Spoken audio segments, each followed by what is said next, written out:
fellow investigators, and welcome back to our video podcast, Into the Darkness, where my friends and I play the Call of Cthulhu role-playing game. I'm your host, Tom Rayleigh.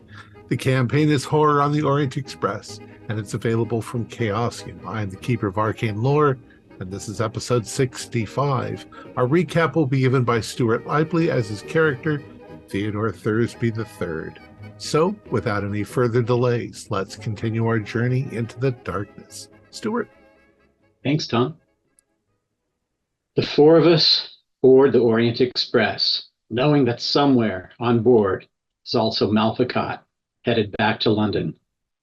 Malfacott could look like anyone. Perhaps he, too, would have had to recently purchase a ticket. We start plotting on how to find this out. All of us are split up in bunk rooms. Gabrielle bunks with Luigi. Gunther bunks with Jack. Roland bunks with Sir Robert. And I bunk with Emilio. Can we make it in London to time to find and use the Scroll of Cleansing? We happily see Laszlo, trained bartender from earlier, on board. We meet and observe the companions we have aboard the car. One of them, most likely Malfacott. We meet Luigi, an opera singer, very loud. He seems legitimate. He knows much about opera. Jack, a journalist, a bit hyper, not liked by many, as he's very nosy. Seems legitimate, though. Sir Robert, wealthy, big game hunter, traveled the world. He was in Parliament. Not sure about him. Emilio, linguist, but he lies about where he's from and also doesn't seem to know as many languages as he's boasted. Suspicious. Kurt, 30-year-old German industrialist, good-natured, charismatic. He seems legitimate with strong knowledge of his industrial compounds he's in business with. Henry, 57-year-old, and Manuela, 30-year-old. They're together. They have great disdain for Jack, the journalist. Lord Margrave, very snobbish, 45, 50 years old, into butterflies, in love with, we believe, LaDonna, Spanish aristocrat. She seems to be very well, speaks Spanish very well, especially from the area she claims to be. That would be hard for Malfacott to pull off, I suppose. A Mumu, antiques dealer. Not sure what's going on there. Mid-50s. He's showing artifacts in London. He knew Dorian Dabrowski, though. Not sure what's going on there either. He definitely knows of the myth of the simulacron. Kiyoshi, businessman, keeps to himself. He's headed to Paris. He has a tea business.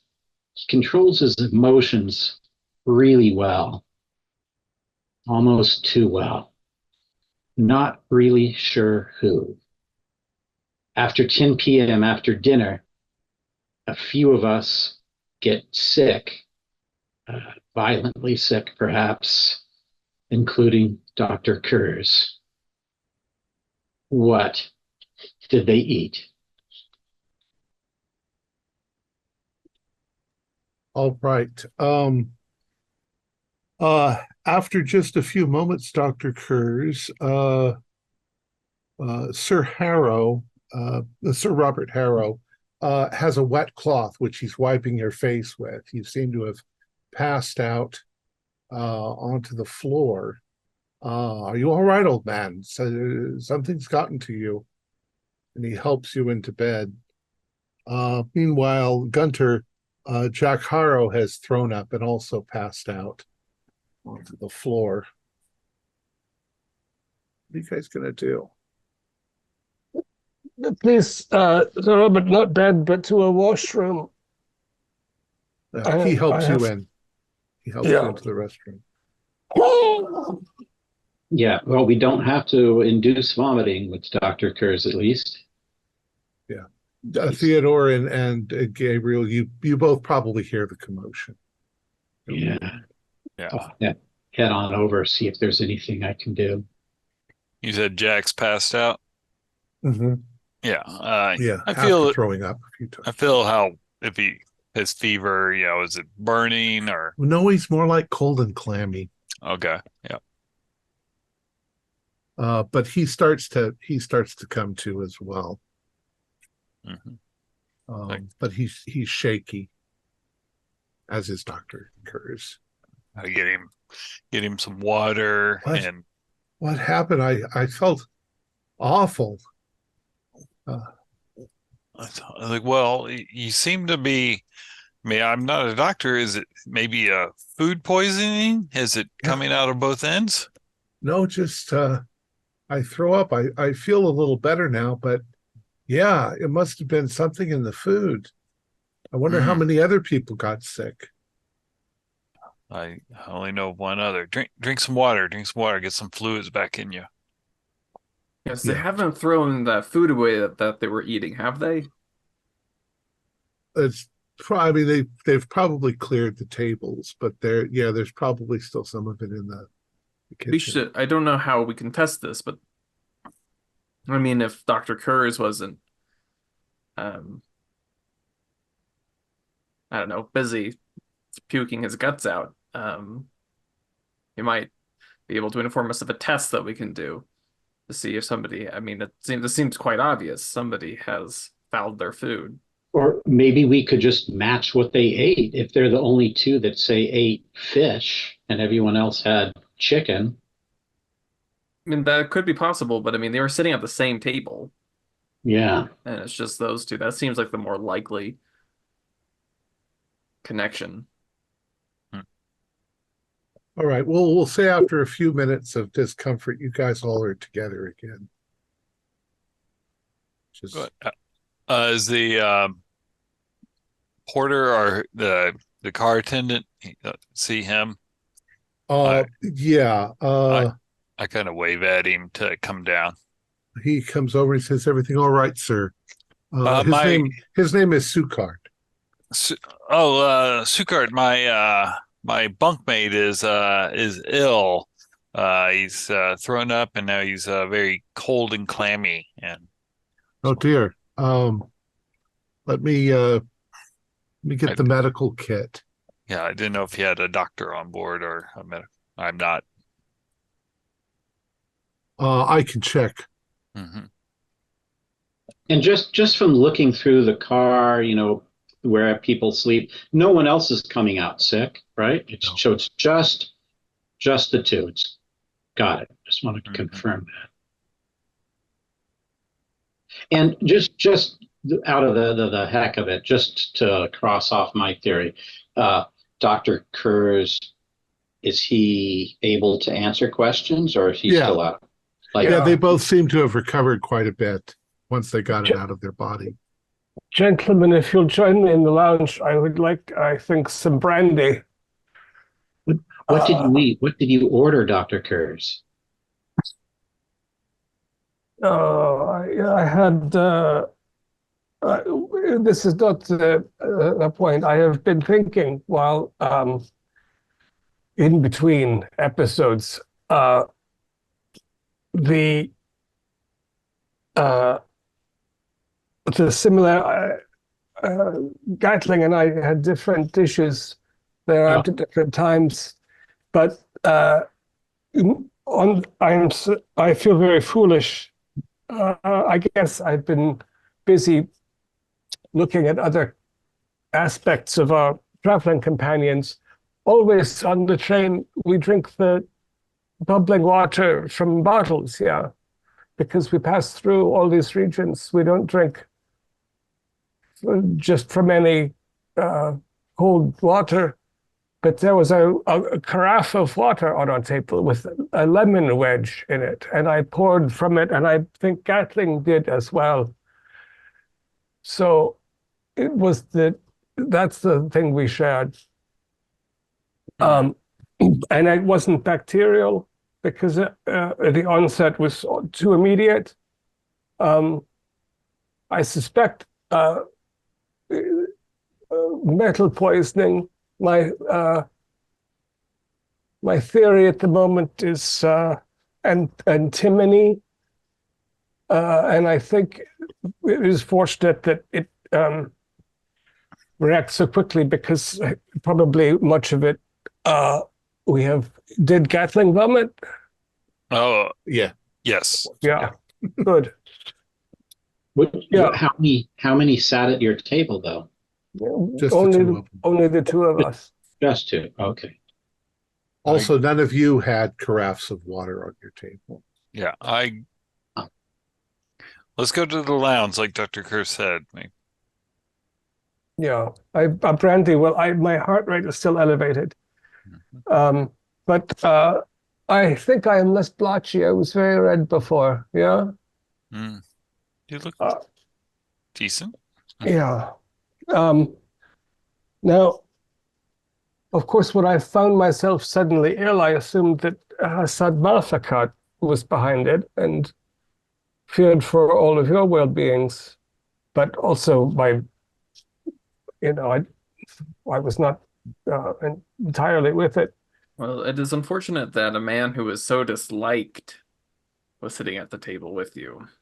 Yeah, precisely. I think I might have been mere byblow because everyone is alarmed by the presence of this American journalist on the train. One of the two of you was collateral damage, it seems.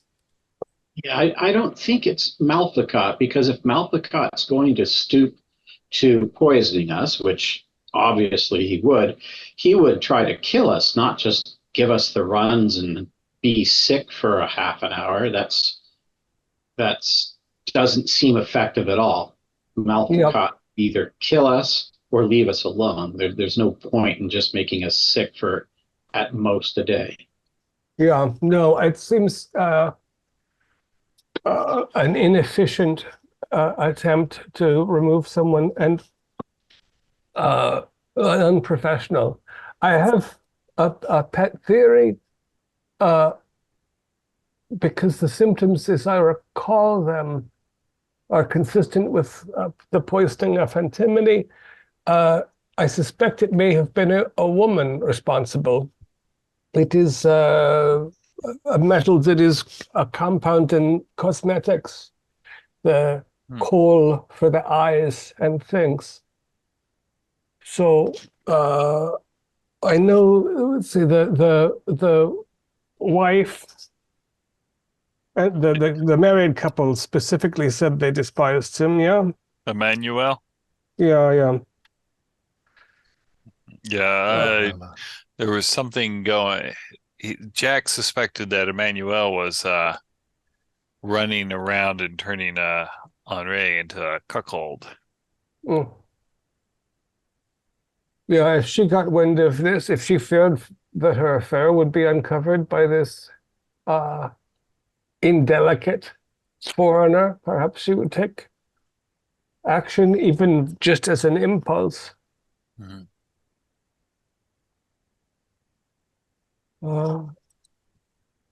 Unusual. Yeah, I mean, yeah, it's definitely not designed to kill.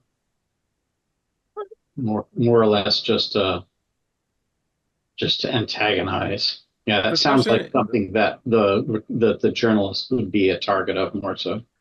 Now, Dr. Kurz, how difficult would it be to obtain this type of metallurgic contaminant? Well, this is how I think of the makeup use. It's antimony is not very common. It is not usually. It is available generally in compounds. It's not very stable on its own. But I don't know how many industrial uses it has. The industrialist might have a better idea than I about that. And he would have available samples to him of any number of elemental substances or compounds, so he also, I suppose, should be considered. So the industrialists we have Kurt, Ladonna, and Manuela, the two ladies and the industrialist. How do the ladies what are their cosmetic preferences, if we've noticed? Well, I think that coal was used mainly like the flappers in the 1920s, maybe. The women on here are way upper class. Yeah. So they're like, if they have makeup, that it's very nice Oh, makeup. It's oh, not overly coal? I'm sorry, I missed that. It's from coal? Well, this is a K train, but K anybody. no, it's KOHL, I think. Okay. It's the makeup they put on their eyes to make them Okay. look dark. Sorry. Yeah, I just want to make, yeah, because we're on a Yeah. train. I want to make sure it's Yeah. No, Oh, carbon coal is very easy to get here. Antimony coal is what the Egyptians put on their eyes. Very ancient. So here's a working theory. Okay. So if Emanuela is worried about her, and she seemed to be pretty interested in Kurt Croning. Mm-hmm. And Kurt Croning is the industrialist, no? Mm-hmm. Like, Yes. Mm-hmm. so, and Emanuela and her husband were already quite wary of Gatling. So it seems like those two have an interest and have the means of access to these metallurgic components that they seem prime suspects. Yeah, and I suppose the reason it was put in water. Oh, we should ask Laszlo if anyone requested a carafe. Yeah, They that's don't what I was generally thinking. have. Mhm. And if, I'd say by this point in time, the Matradilla de Hotel, the guy in charge of the food and the restaurant, comes to find you. He's like, I only just heard you seem to have some trouble. What? And he asked you, what did you eat for dinner? He says, everything is fresh. I don't know how this could have possibly happened.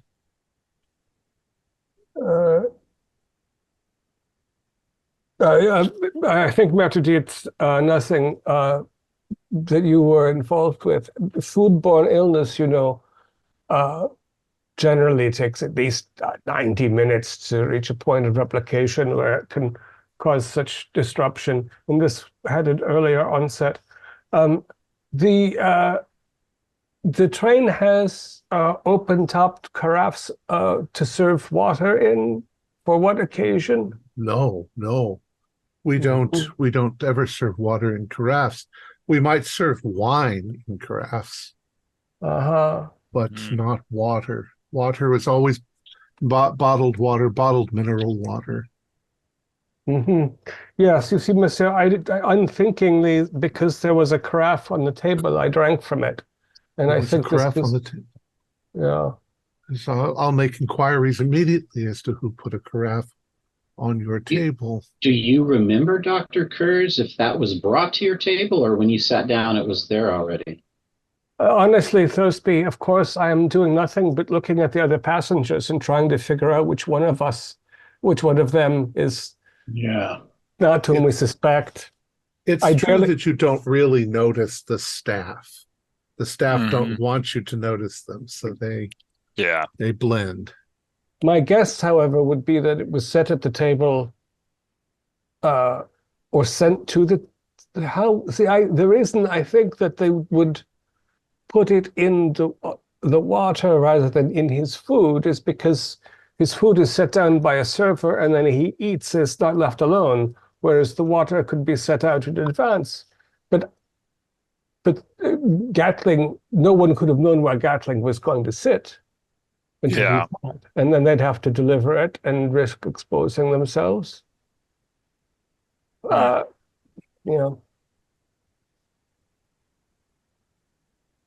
It could also have been accidental, I suppose. Somebody could have kept some flowers in a carafe that was tainted, and then the flowers were taken off, and no one noticed the. I don't often put lemons in my flower water, though. Yeah. No, water was clear, so you didn't notice anything in it. I don't know. I mean, if the craft wasn't when he sat down or when you sat down, could have I doubt one of the people we were watching, like a hawk, could have been the one that brought it over because we were watching them. So we get to the staff, which unfortunately complicates our search even more because there's so many. Yeah, and I feel as though uh, in some places I would expect you could slip a note to a busboy and say, just put this water over on that table for me, but not on the Orient Express, no? Very difficult to bribe the staff here, except for be a big bribe. Yeah. Even then, they wouldn't risk their careers being destroyed by. So I'd this have is to be the top of the line huge. career. Yeah, they're not going to. Yeah.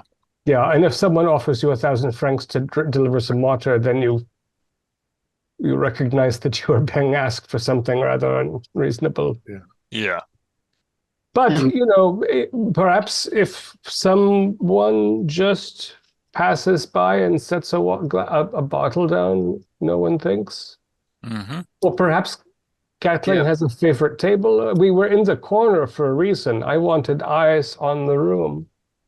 The staff all dress pretty much the same in their blue uniforms. Yeah. So if you're talking to Gatling and a blue uniform walks by and sets a carafe on your table, chances are you're not even going to look up.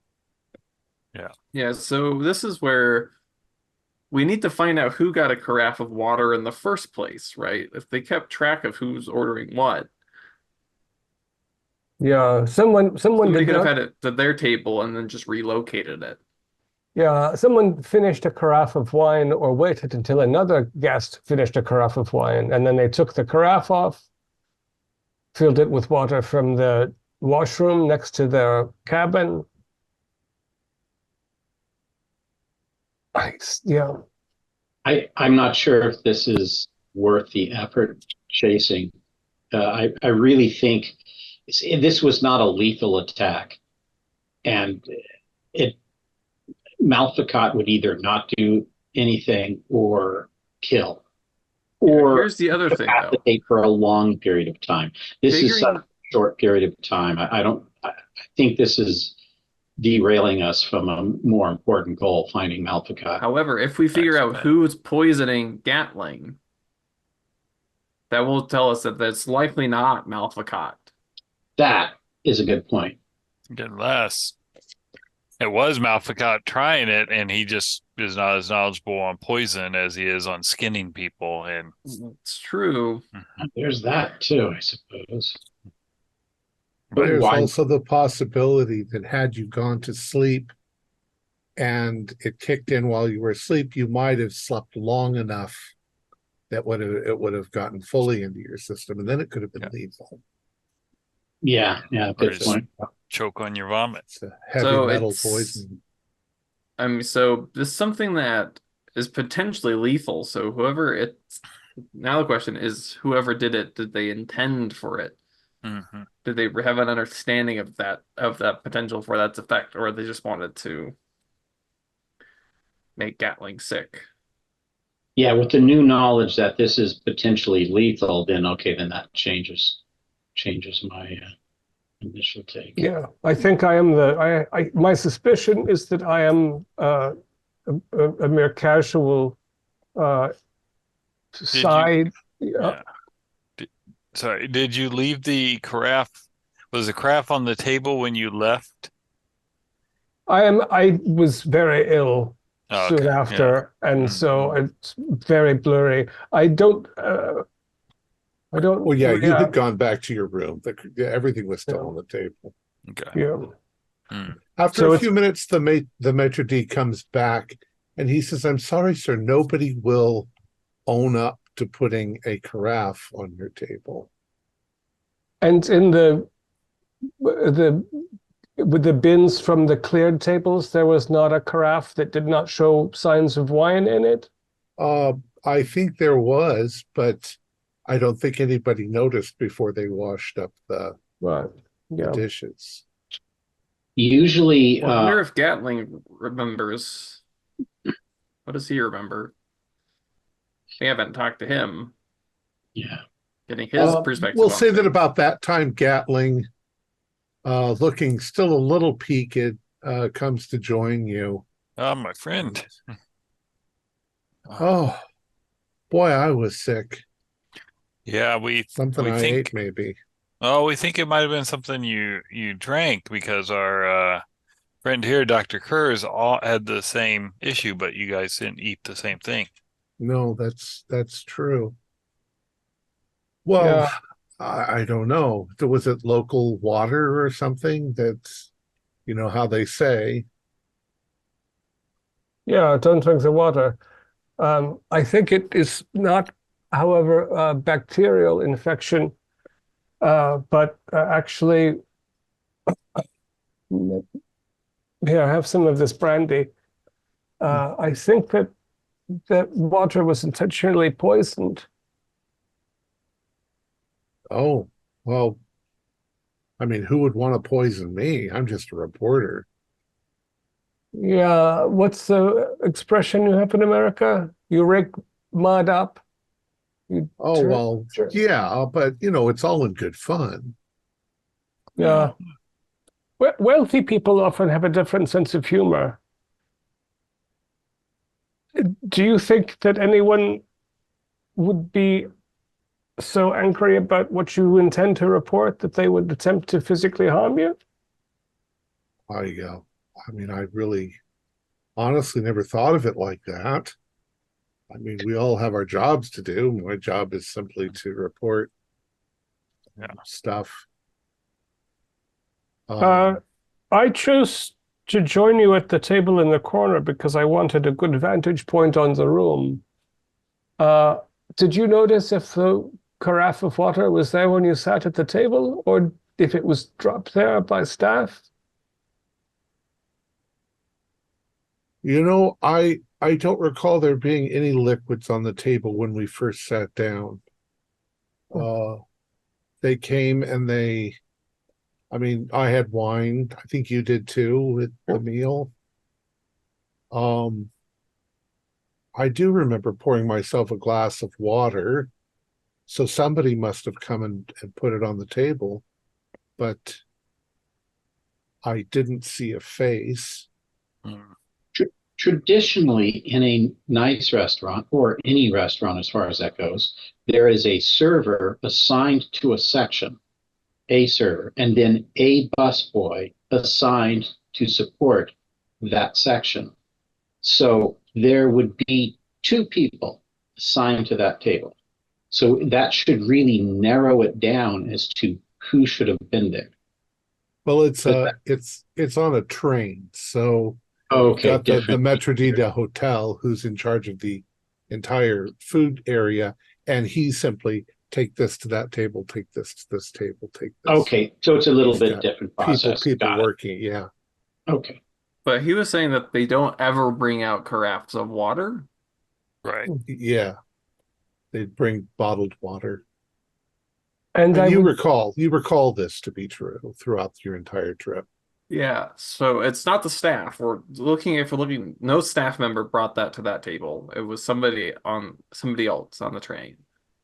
how difficult do you think it would be to grab one of these blue jackets that they wear and slip it over the other clothing? Oh, I think that immediately they would be recognized as not belonging to the staff. Hmm. They know every single person on the train, and by long reputation, working together. The question, does the simulacrum let you take on other people's clothing? Oh. No. No. Okay. So Oh, again, we're looking. Well, I take that back. I mean, does it?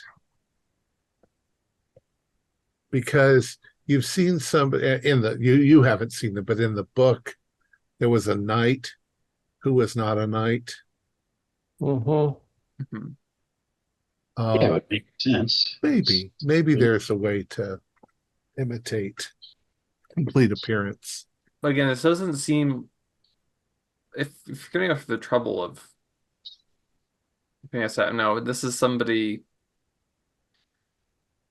Yeah, I don't think we're looking for a member of the staff. We're looking for one of the other passengers. Someone very brazen who thinks, But I'll take this wine carafe, I'll put my poisonous compound in it, I'll walk by and set it on the table, and no one will notice. Now, you say it that though it's absurd, but it worked. Yeah, yeah. well, I still find it hard to believe that anybody's trying to poison me. Well, I'm fairly harmless. You might need to get some perspective. There are individuals who value Well, if anything, privacy it's going to above make an other people's interesting lives. story. that's right. Don't let him intimidate you. Press should keep reporting. Yeah. Because, Right. but you've been observing some of these passengers for a while, right? Yeah. Have you noticed any changes in them, like personality? Have any of them started acting differently from what their normal routines are? I mean, I mean, we've only been on here for a few hours. We got on at 4. It's now Oh, I meant like 9. But y- I mean, I can tell you, I do my research. that's what I Um, meant. that guy over there, that was, I mean, the opera singer, Mhm. Luigi Martinelli. Anybody who knows, the current trends in music, he's way up there. Seems to be a fairly likable fellow, but I think he amuses himself more than anyone else. Mhm. Sir Robert Harrow is a noted a minor politician. Mhm.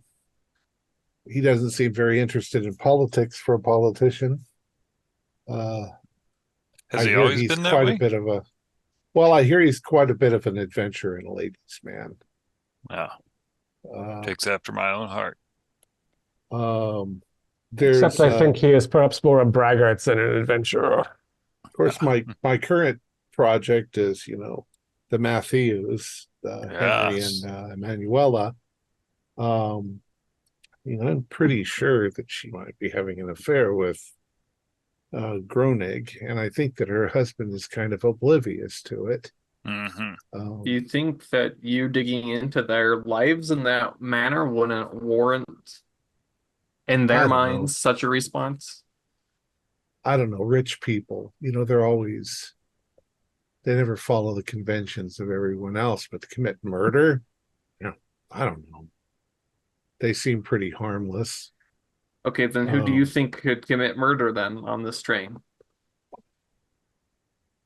Give me a better theory I mean, instead of I just shutting mean, mine down. I mean, uh, Margrave and Lagarda, I think they're an affair going on. I don't know anything about um, Nakamura, Yeah. the Asian fellow, and I don't know anything about the Turkish guy or the Egyptian guy, the guy in the fez. Oh, and that fellow Emilio Constanza, I think, claims to be a linguist. I mean, there's nothing interesting there. Hmm. Yeah.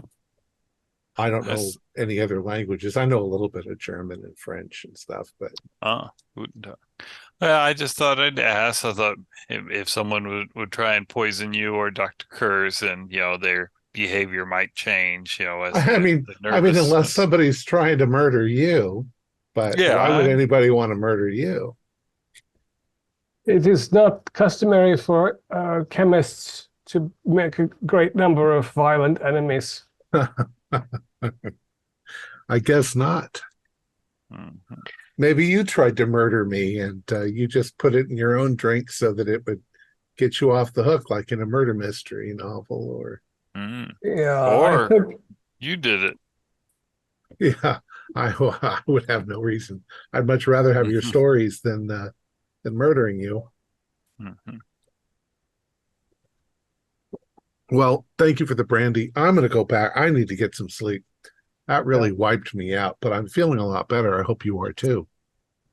yeah, I think a good night's sleep and plenty of water Mhm. from safe sources. Open a fresh bottle of bubbling water. Yeah. I might do a little bit of writing before I go to bed. I hope that's okay, Mr. Block. Oh, I can sleep through anything. Okay. Well, good evening. He gets up Good and goes. Hmm. The maitre d' probably comes back at this point and apologizes profusely. Is there anything I can do? It seems to be a mystery. We can't pin down who would have done this or put something on your table. He almost immediately assures you, well, certainly wouldn't be anybody on my staff because they wouldn't do such a thing. No, your reputation precedes you, monsieur.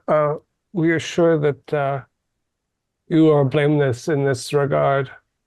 But I do suggest that you make sure of the location and number of all of the staff uniforms in case some malefactor has made off with something. And of course, just be mindful of when an empty carafe is returned to the kitchen and such things as this. Someone is taking advantage of the generosity of the train. well, and I feel as if this is that somebody has perpetrated a purposeful insult on us. So I will make absolutely sure at every meal following that everything is in place according to procedure.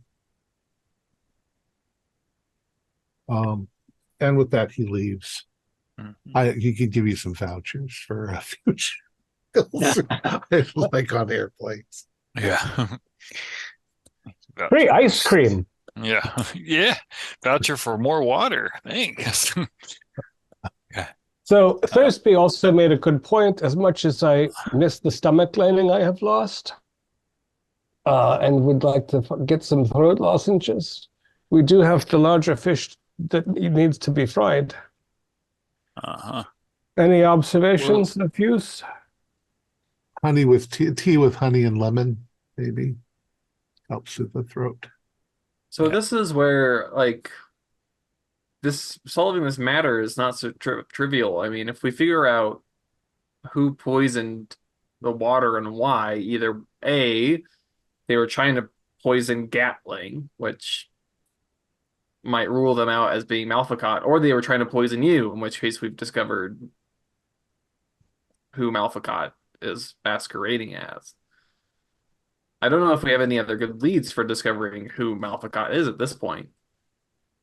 Following up on that, I stayed in the lounge close to Emilio and striking up that conversation. And he went back to our bunk and then back to dinner. So I was staying relatively close with him prior to dinner. Can I at least vouch for Emilio that he could not have like disappeared out of my sight into the dining room car to do that? Yeah, I mean, you pretty much. It's I mean, not a lot of people and it's not a huge area. You pretty much notice everyone when you're walking around, it's not like there's no place to sneak around on the train. Yeah. I'm just saying, I'm trying to piece together if we know for certain that certain people went in later into the car, then that would exonerate them most likely from then, sneaking some water over there. Right. Do a spot hidden for me. Alrighty. Or an intelligence, whichever. Well, that's a 003. It's an extreme on either way. Okay. Well, you can't think of a moment when Emilio would have had a chance to do something like that. Oh, darn it. It's 00, but then that's a D8. Oh, darn it. Can I keep the double? No, okay, I'll re-roll. Keep the 00. Oh, thanks. It's then still you could get 100. Thanks. Oh, no way. It's a 003 again. Okay, that's funny. So the funny thing would be is that if any member of the passengers had walked up to Dr. Kurz and Gatling at the table, they would most certainly have noticed. Yeah. Especially Gatling. And if it happened before you got there, then whoever's attempting to poison you couldn't have possibly known where you were going to sit. I mean, yeah, I hate to say it, Theodore. I mean, because I like him, but who in that car would we not even think twice of if they brought a drink to you? Who was the bartender? Yeah. The Laszlo, right? Yeah, that's true. Laszlo is in the lounge. He's not in the dining room. Oh, okay. All right. Dang it. So that would have really stood out if he had. Well, I mean, it's not, I mean, unless the chef de train's going to let us interrogate every member of the staff. Yeah. Yeah, maybe this is a pointless mystery. Which you're pretty sure from the noise that he's interrogated all of the staff, rather, because that's a serious infraction. Okay, so somebody either has somehow managed to or they're lying. Or the member of the staff is lying, but we don't have access to the staff to determine if they're lying. Like, this isn't like, I don't know what the hell to do. I wonder if Malficott maybe if a staff member ends up missing because he killed them and imitated them, but beat me to it. I was exactly thinking that just now. It could be Malficott's impersonating. He decided that he's going to work on his train ride to Triumph. Well, if he saw us on here, he wanted to take us out. I mean, he had those one guys in London that had his ID, whatever his ID was, out there, and 3 of them got killed. So I don't think it's if he's seen us. He's seen us. Yeah. So he knows we're here. So, but if a member of the staff, so he would be impersonating somebody on the train already, but it's not like somebody else, one of the fellow passengers, has gone missing, unless he transformed into a member of the staff, tried this crazy poisoning scheme, and then transformed back into the person he's pretending to be. Also, if a staff member or a false staff member wish to poison either me or Gatling, they bring us the dishes individually. So they could just put it in his mashed potatoes or in my curried asparagus, and not mess around with even the possibility that we would say, strange, I don't want this water that's been sitting out. I want a fresh bottle of sparkling water. This also goes. I know I brought this up before, but I'm going full circle here. But just how certain are we that this is really a lethal concoction? We were surmising that it might be, but it doesn't really seem like it's lethal. I mean, the only thing I have to go on is what Dr. Kerr says. He's a chemist. Okay, all right, magician, so and he is guessing, so he doesn't know. Without testing, you can't really know. This seems like a very rushed something. Improvised and unprofessional again. I don't think this is Malficott probably has centuries of poisoning technology in his brain banks and would make a decisive lethal dose that would target only the individual he wished to kill, or only the 4 he wished to kill. And we would all have had a very difficult meal. I think we have fallen in already. We know that there's more intrigue in this train car than one would hope for, with the 2 separate affairs and a linguist who doesn't speak any languages. There are things going on. And to Neruda's point, no human being who is involved in these little petty interactions is an ancient, or the son of an ancient evil who wishes to find his way to Great Britain and destroy civilization. Oh, but I'm tired. Crap. You probably need to get rest. I'm exhausted too. I haven't slept well since I haven't had the torso to sleep next to in a while. Well, maybe we'll know, just have Gunter just go by each of the rooms and see which one he feels more cozy next to. LaDonna, but that could be other parts of me that are driving that. She's quite beautiful. Thursby, how comfortable do you feel sleeping in the same berth with this Emilio personality? I'm relatively suspicious of the guy. I know I can't stay awake all night, but yeah, I think he's a definite candidate for not being who he says he is. I think Malphicott would be a rather naive move to murder your bunkmate. True. I just don't know what else he has up his sleeve. I think he just wants to wait. I mean, right? Yeah. Yeah. Like if he hides, he could transfer to a different body in every city, but this is taking up much attention and energy and risk when all he has to do is get back to his London shop and repair himself. Yeah. He probably wants simply to stay in the shadows, yeah. As he has done until this great coup when he takes over his father's religion. Oh.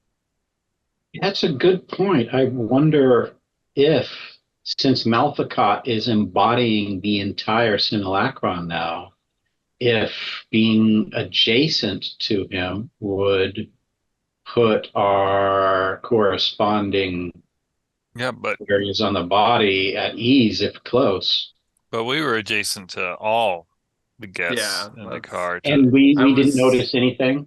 There was no relief at all? I don't believe that whatever the relationship we have to the pieces now is parasitic. It's draining us of life. That's right, because it's now united in one. Yeah. Okay, it was originally attached to you, but now it's attached to him. It's just yeah. So now it rolls. Yeah. All right. Well, I suppose. So, are you all going to turn in for the night, or are you going to keep an eye out? I think we should keep an eye out. Maybe have someone sit, where you could kind of watch the door, see if anyone in the guests gets out. I could make an excuse for the car attendant that, with my roommate being ill, I don't really feel like sitting in there listening to him going, why moaning all night? And so I could sit outside for a while to keep an eye out. Okay. I'll be tired tomorrow, but I could be dead tomorrow. Yeah, you got a 3-day ride, so yeah. So I'll need sleep sometime, but I'll take this shift. I have a good excuse for why I not in behind my closed door. Are you going to take? Where are you going to take your shift then? So I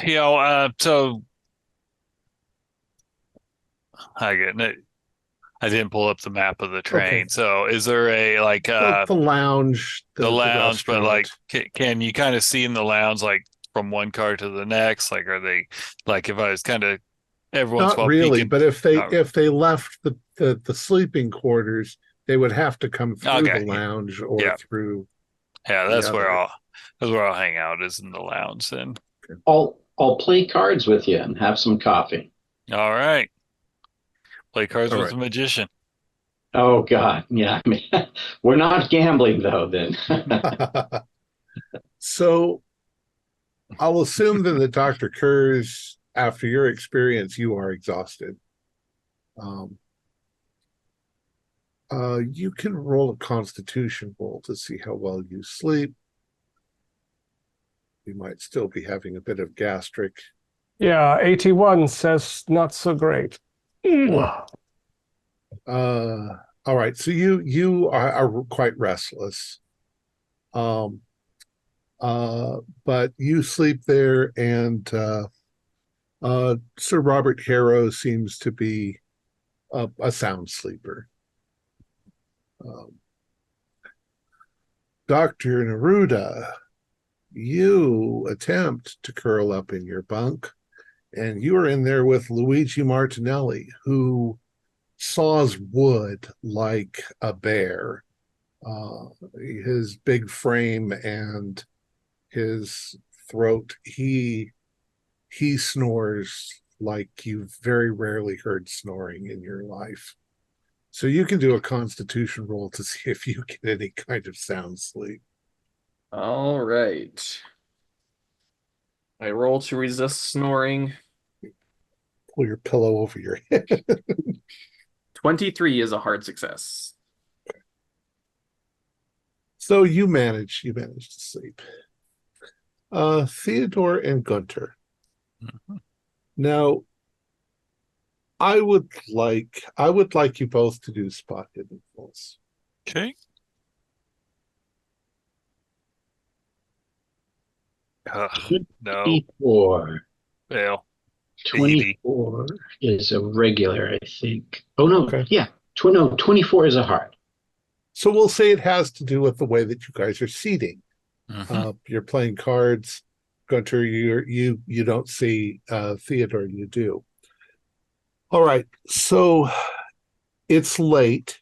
It's about 11:25 in the evening when the train pulls up to the Turkish frontier, crossing into another country. The train slows down.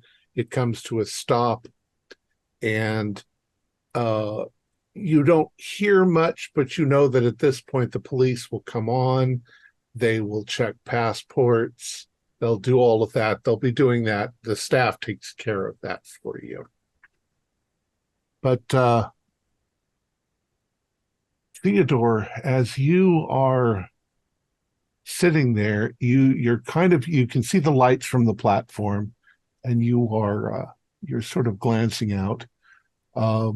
You don't have a schedule on you, but you think that there's like a 20-minute stop at this place while they're checking all of the passports. You see someone in a blue uniform from the train get off. They run across the platform and they go into the telegraph office. And you're not quite sure who it was.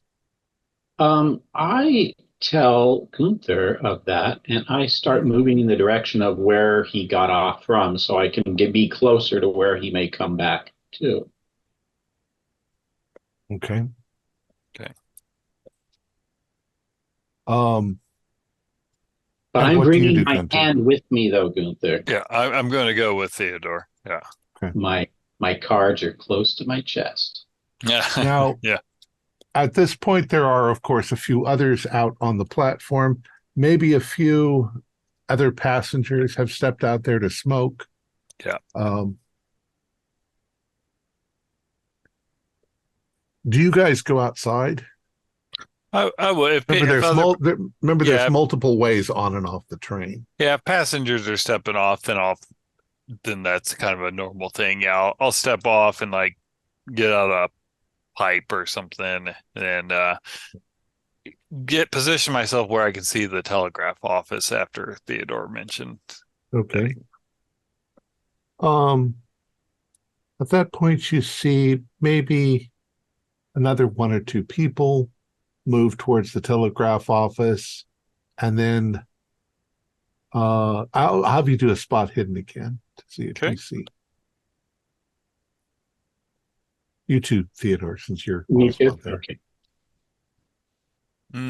We'll see how Theodore does this before I decide to spend luck. 63. No, that's not 3. Sorry, 69.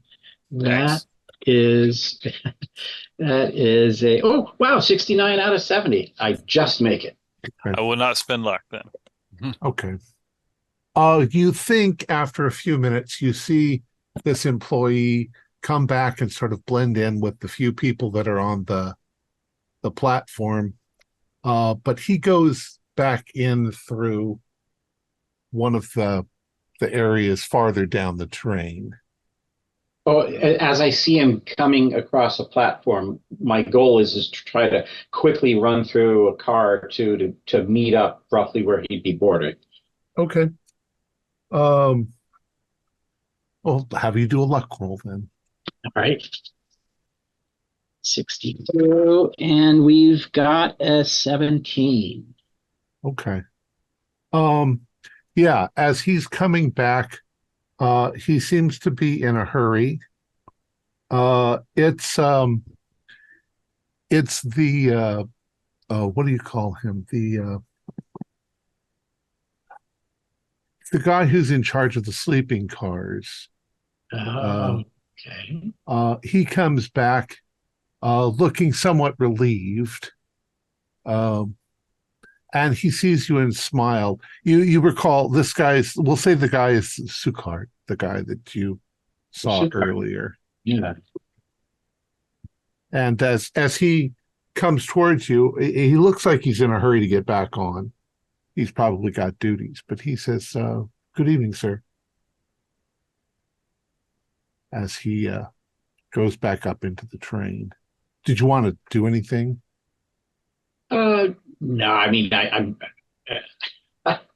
there's not really anything I can ask him that he would honestly tell me about if he was doing anything nefarious. So I'll just say good evening and turn back to him. I know who he is now. Winter, did you want to do something? Yeah, when he comes on there, he says, "Good evening, sir." I'll just throw a Hail Mary and go, "Malfagat." See if he has any reaction. He looks at you and he says, I beg your pardon, sir? Sorry, I sneezed. Yeah, and he looks at you oddly and then gets on the train. Do you want to do anything else? You've got maybe 10 minutes. Yeah, I'll finish my smoke and kind of just enjoy the air. Well, what do you think, Theodore? You think if we went to the telegraph office, I don't know how telegraphs work, so I don't know if they'd be any way we could go see who he sent it to. Like, on a phone you could hit redial, but I don't know how telegraphs work. Yeah, well, there's a person who takes a message. Oh, okay, all right, yeah. But there's always, yeah. Yeah. We don't have a lot of time. How much time do we have roughly? 10 minutes. 10 minutes. 10 minutes. Okay. Now, oh wait, but no, all of our cash and stuff was stolen. So we don't have like that big wad of cash with us anymore, do we? That's true. You don't. Yeah, we can't really. We're not in a position to bribe any longer. Yeah. Although, Keeper, we did spend the afternoon replacing things. That's true. Probably we were taking out money on a wire from various banks. So while we might not have access to the vast sums. You also had Rutherford. Mm-hmm. You Yeah. had the governor who may have given you cash. For sake this kid. Yeah. So what do you think? Let's go for it. Come on. Let's go for it. Let's not fool You're around. very charming. You're especially charming, Gunther. You should probably do. You tell yourself that. Well, the ladies disagree, but okay. So I'm charming, sort of. I feel kind of like a 60% kind of charm. oh, that's like 45 better than me. So oh, that's right. I forgot. I should. Yeah. Oh, So you head into the telegraph office, and there's a young man there. Yes, sir. Can I help you? yes, good evening. I'm going to cut right to the chase unless, Theodore, you had another approach you wanted to make. Yeah, I cut right to the chase. All right, because we got 10 minutes. Yes, there was a gentleman in here that just sent a telegraph. I was curious if you could let us know where it went, and then I'll kind of just put some lira on the. Um, lira. It's Italian money? Turkish lira. Turkish lira. Okay. Yeah. He looks around, makes sure like nobody's looking. He says, "Oh," and he slips you, because they do or whatever. So he slips you the paper, and this is what it says. Urgent. Join SOE. Stop. 0320 stop HM. Thank you. Okay. Has this been sent yet? Oh, yes. Okay. And it was sent ahead restant. So HM Henry Matthew, was that it was sent ahead. What rest it was you don't know where it was sent to, but it was okay. sent. Okay, I got you. Okay. Yeah. Join SOE. Yeah. All right. I thank him, and then we don't want to miss our train, so Yeah, you gotta hustle up, get back to the train.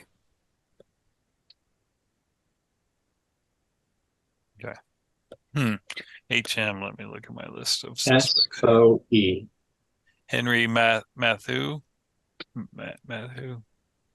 SOE. What's Malfacot's first name, right? It's not H. Hassan. So it is H. Nice. Okay. Okay. Do any of the upcoming stops have initials SOE? No. Yes. Orient Express, something Orient Express. Simplon Orient Express. Do you want to check the schedule? Orient Express schedule? Yeah, is it handy? Well, yeah, you don't have the one going back, but there'll definitely be one on the train once you get on. Yeah. There's also that number. Was that a time? 0320 is, that's 3:20 in the morning is what it means to me. And it's 11:15, 10, 20-minute stop, so it's 11:35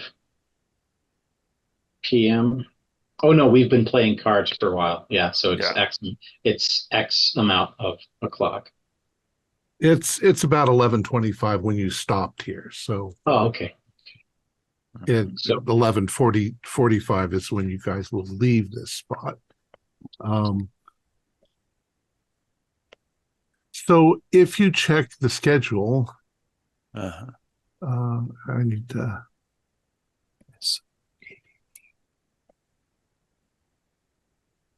The train is scheduled to stop on the way in Bulgaria, in that town, Svilengrad, once again for passport checks and something like that, at 3:20 a.m. this morning. Svilengrad.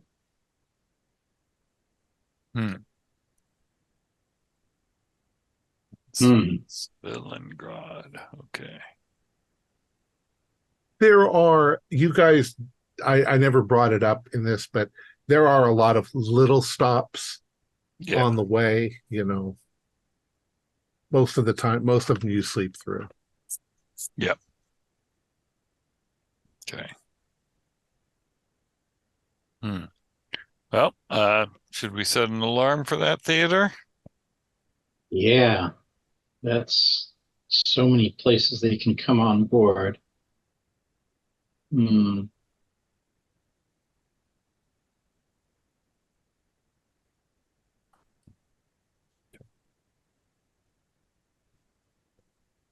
Well, if we can start kind of checking in with the guy that made the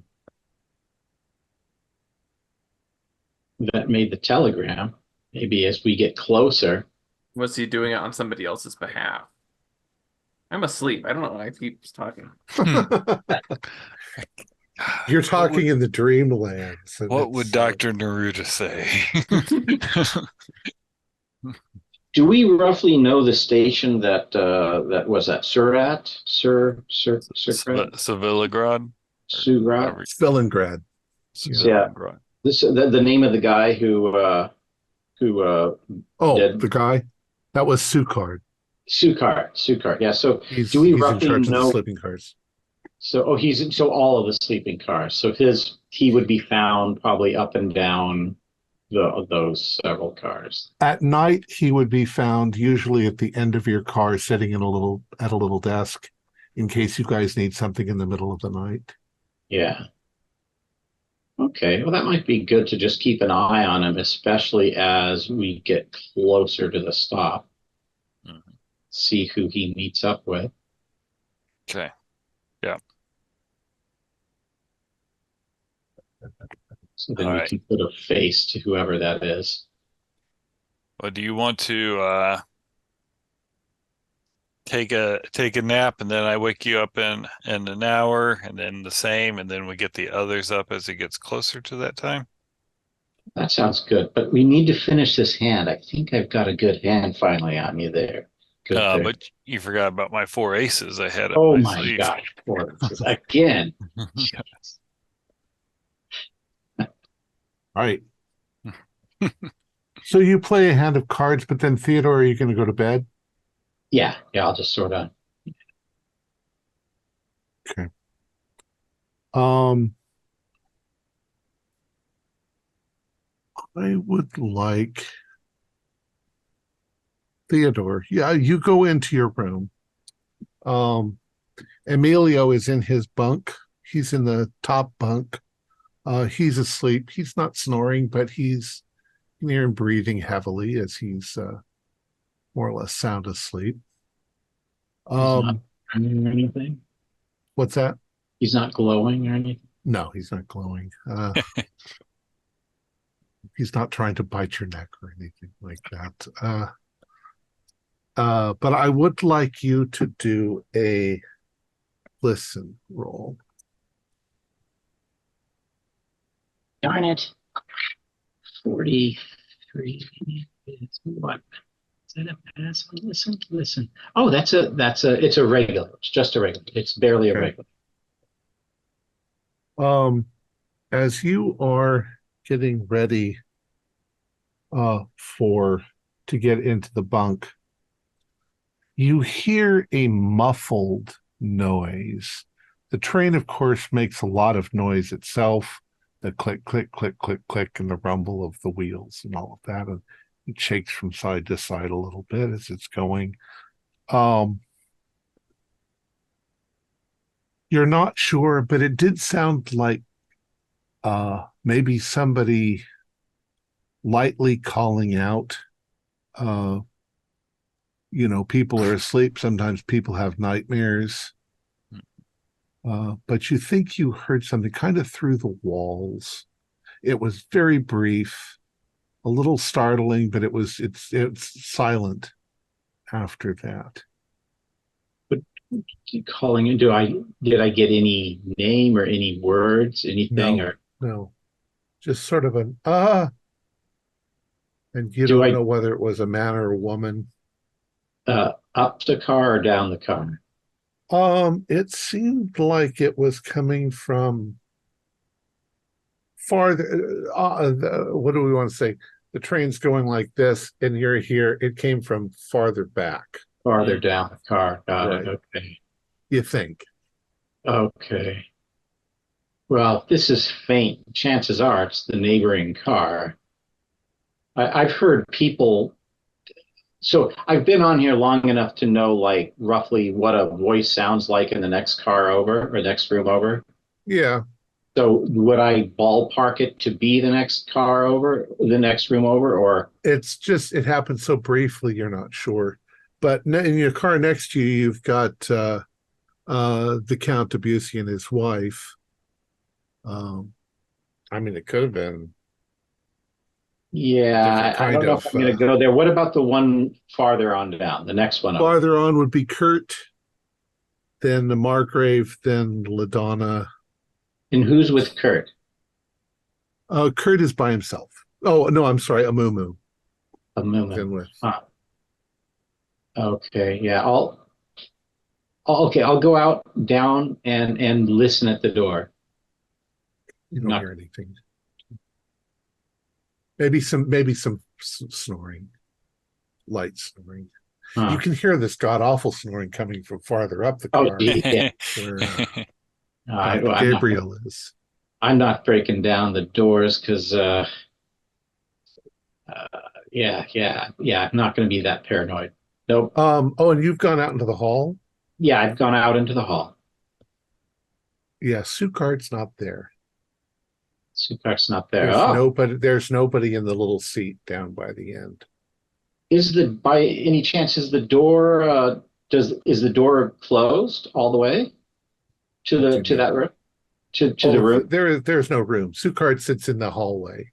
No, but I mean, sorry, to the two rooms down the. Yes, those are all closed. Okay, I'll gently try opening them. Okay, you'll have to do a luck roll. I think people probably lock their doors. All right, so first one and second one. Okay, not.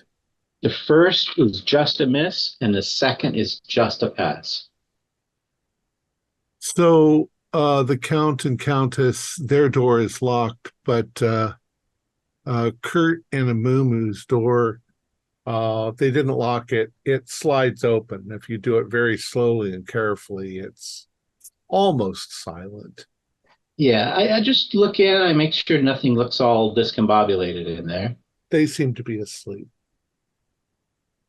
Okay, yeah, I'm just going to close the door. If there's any struggle, I was just looking for a struggle or fisticuff. Never mind, I'll back out. Go back to my room. Okay. So, what time is it? Can I take a note? Yeah, we'll say it's going on midnight, and as midnight is approaching, you can feel the train slowing down. It's probably coming to another border, or a place where they have to check papers. Hmm.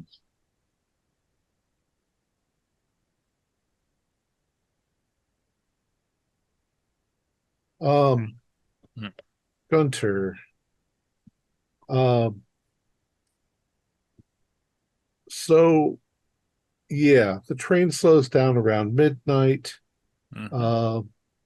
You get that now that the Greeks are getting on board. They're checking passports. By 12:19, the train is back on its route again. Okay.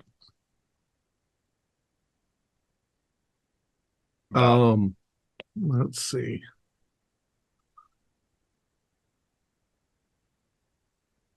So we'll say that it's around 3:00 in the morning. So in 20 minutes or so, you'll be coming into Stalingrad. Okay. I'll go wake the others as quietly as I can. Okay. You're going to wake them all? Yeah. All right. So Dr. Neruda, when you get woken up, you're kind of okay because you did manage to sleep through the thunderous snoring. Roland, you're a little upset because it feels like you just fell asleep.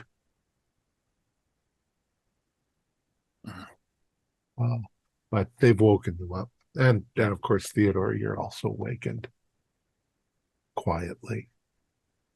Mm-hmm. Go on.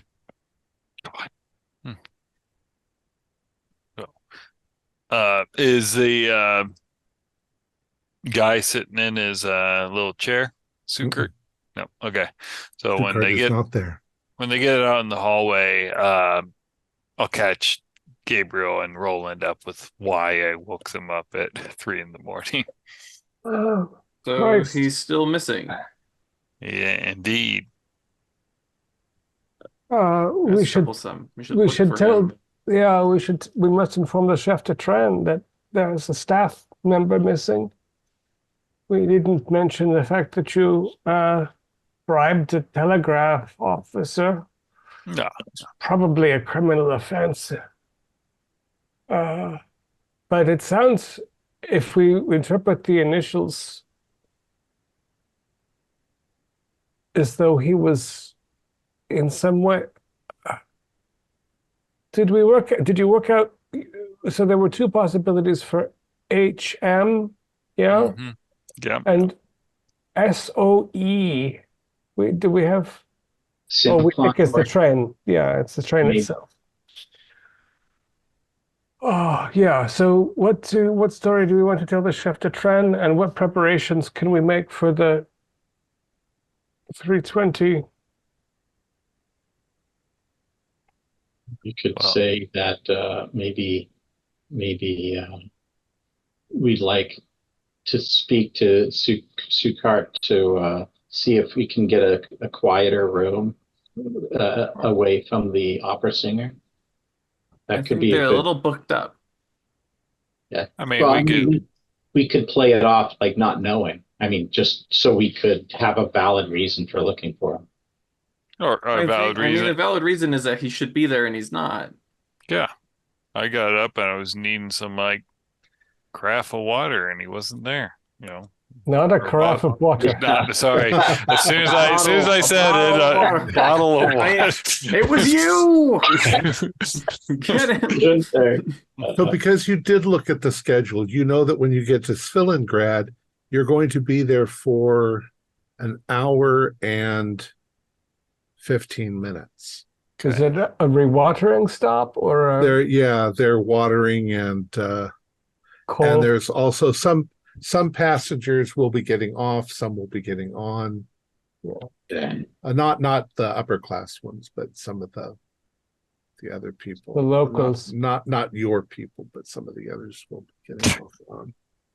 So if somehow the enemy learned that Sukart was in some way involved in assisting, you say he was glad to see you. He didn't appear guilty or sullen. I know the impression I got is that someone paid Sukart to send that telegram because when I said Malphacat's name to him, you know, there wasn't a reaction. Unless Malphacat's a superior actor, you know, there should have been some more reaction. But what I suspect is that Malphacat paid Sukart to send that telegram, and then Malphacat got rid of Sukart. Yeah, I think this is a correct assumption. So what do we expect based on the very cryptic telegram that Malphacat intends in this village? Trouble. Is he getting accomplices? Is he? Yeah, he might be getting a cleaner to come on board to deal with us, so he doesn't have to get involved. Yep. That's what I think. So if we don't inform the chef de train that his staff is missing, we simply put ourselves in dark places where we're unlikely to be observed. We watch for one of our passengers to emerge or to greet someone. Or, I mean, he's missing and he's been missing for hours. Mm-hmm. Like, what if the person they're calling on the train is going to wear his skin, for instance? Like, we don't. And Theodore, you heard somebody cry out. Like, why are we not? I think that something has happened to Sukart. Oh, yeah. Yeah, I went around looking in the direction that the cry came from. Yeah, I don't think we need much of a story to get this staff to look for Sukart. I mean, Yeah. he wasn't there. No, but I don't know that we any more wish to mention Sukart's absence. We can just assume that the Sukart replacement will be an enemy, yeah? Yeah, good point. Malficat kills the boy. He gives the boy a message and some money. The boy does his bidding. He kills him, and then he has an accomplice come to put on Sukart's skin. Mm. But that Sukart will not be seamless, yeah, because he does not have the full simulacrum. Right, but Yeah. I'm still wondering if Sukart's corpse is still on the train. Would have to Or be. Unless Shoved out. No, they want the skin, yeah. He is tied up somewhere on, between cars or on the roof or something. So they can bring on the accomplice at Svilengrad, dress him up as Sukart, and then they have an expendable hand to use against us. Hmm. Oh, I did not sleep. Ugh. Is there any place to hide in the lounge car? Broom closets? There are broom closets. The broom closets are extremely small. Got it. It Okay. actually says that there's no room to hide. Yes, broom there's no, you can't closets. fit in it. I'm trying to think of trying to set up a trap. We have 20 minutes before this guy gets on. So I was thinking if we could have one of us like pretend sleeping in the lounge or pretend sleeping in a room, and one of us like hiding with direct sight there. If anyone tried to come in and do anything. Where are you all at the moment? I think we're in the car in the hallway of our one of our primary sleeper cars. Okay, so you're in the hallway outside your doors. Yeah, adjacent Yeah. to the lounge car. So we're like about there. So you're in there. You can still hear the faint snoring. You can hear the loud snoring from what's his name. You're all standing in the hallway.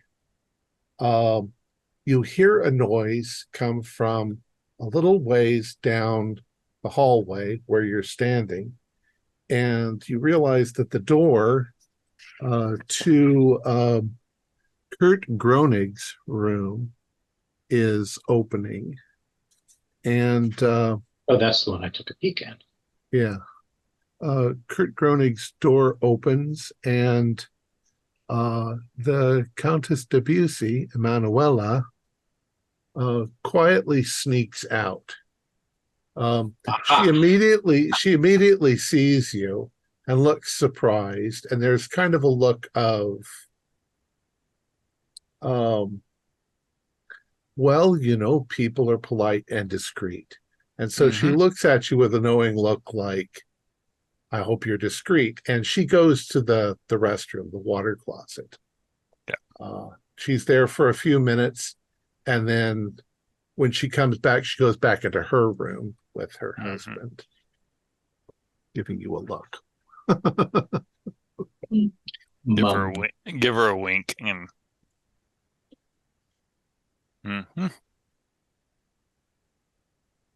Okay. Things that come out in the middle of the night. Yeah. Must be an interesting job if you could stay awake to be someone like Sukart when you don't get murdered by ancient evils.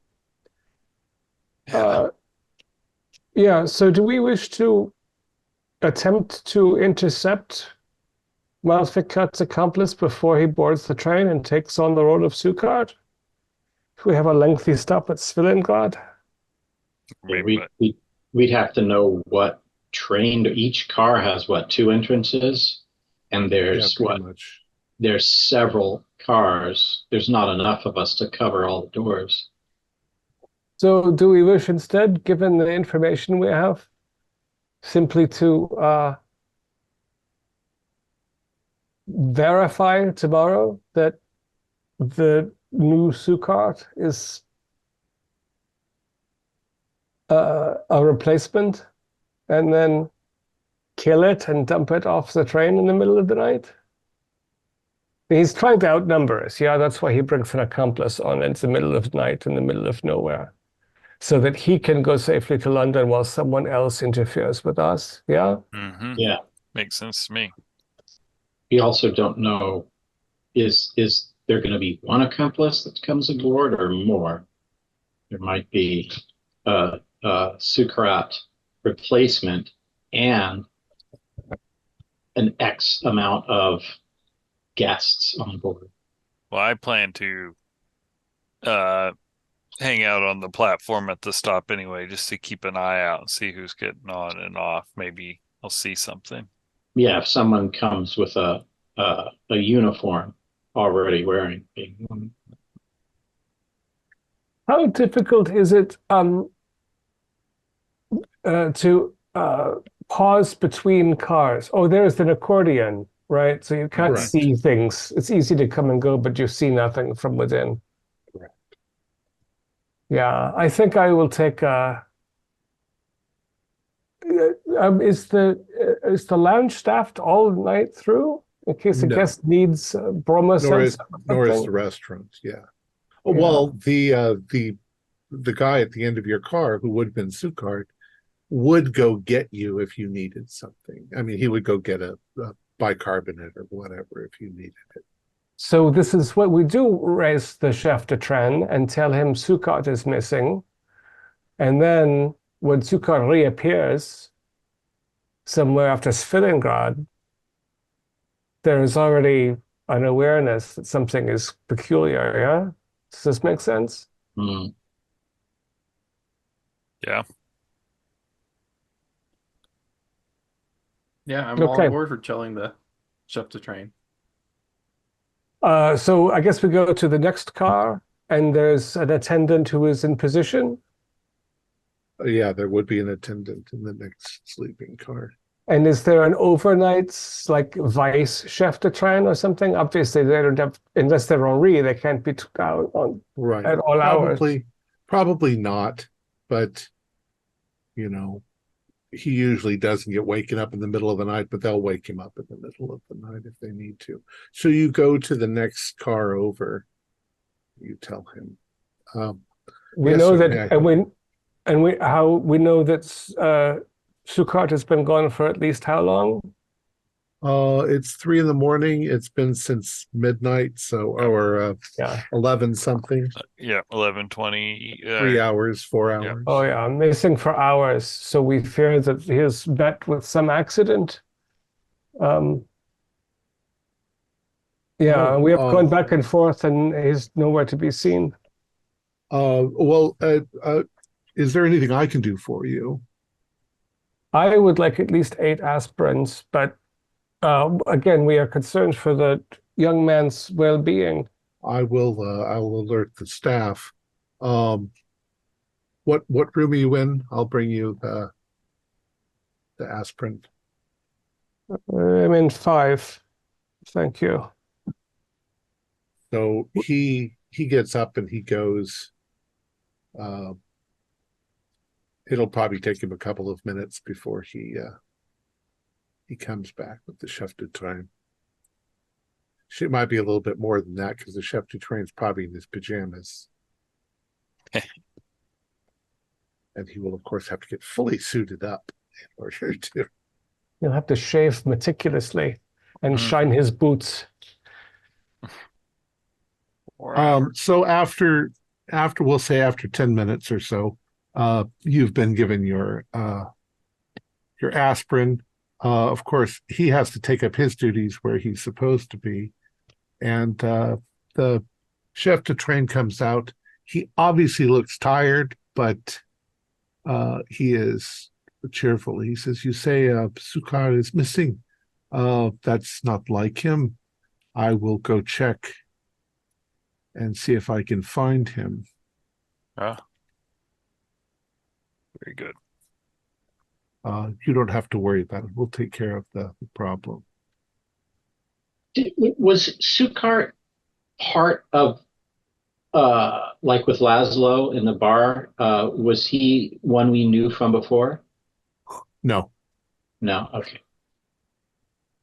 If you ask the chef de train, he'll tell you that Sukart has been with them for 15 years, and he's an outstanding person on the train.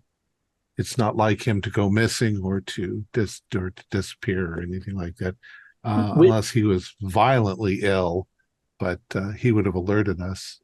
When Suitcart got his promotion, do you remember what year that was? To get. He'll give you a year, sure. Okay, so I'm going to remember that for his big promotion, the year. So the real Suitcart would know that. Okay. But the replacement would not. We'll say it's 23 right now. Yeah. We'll say to his current position, he was in 18. Okay. 1918. There we go, Right. 1918. 5 years ago. Perfect. Okay, excellent. Also, Chef, thank you very much for your attention. I'm curious, we are approaching some late night stop, yes? Yes, Stalingrad. In fact, you're probably slowing down. Yeah, I noticed the train slowing. I didn't know if it was mountain or. Do you take passengers on at this hour here? Yeah, so usually the ones that are traveling from one stop to another, not the ones like in the Calais car. It shouldn't disturb you at all because they won't be coming back into this area. And you take on fresh provisions at places like this? Eggs? Water. Some of the fresh provisions. Yes, that's true. And do you also change have the. No, not usually in the middle of the night, but at this point, the Bulgarians will probably come on board. I've heard lately that there was a number of problems that have been going on.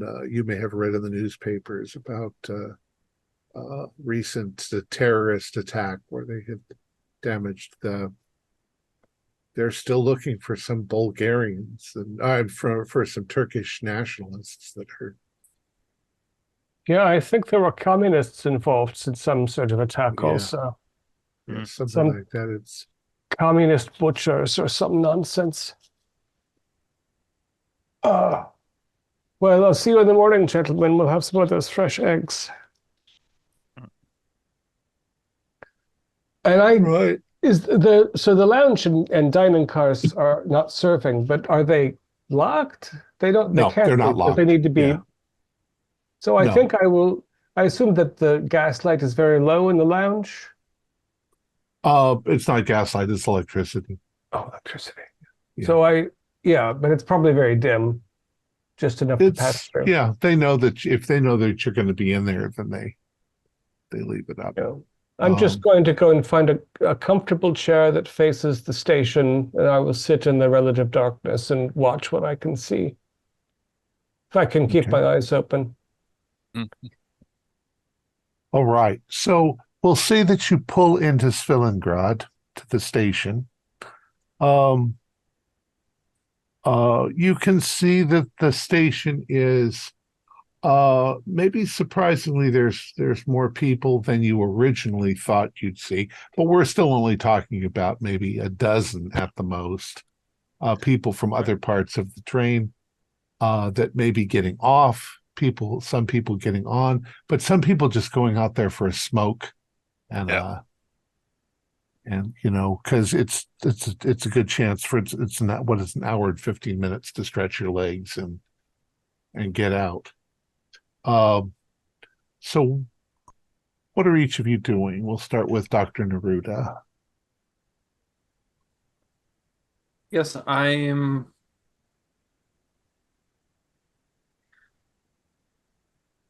guess I'm waiting on the train to see if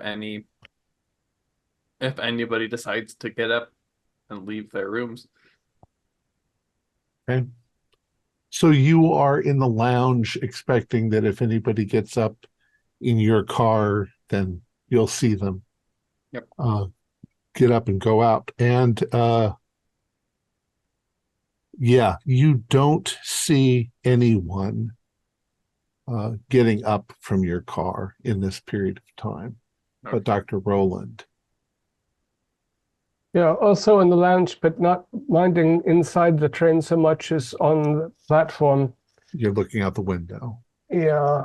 Okay. I feel as though if Malficat is going to instruct some accomplice, they'll have to interface at some point. He can't say, the telegram did not say, I will leave the dead porter's body on the roof of car C.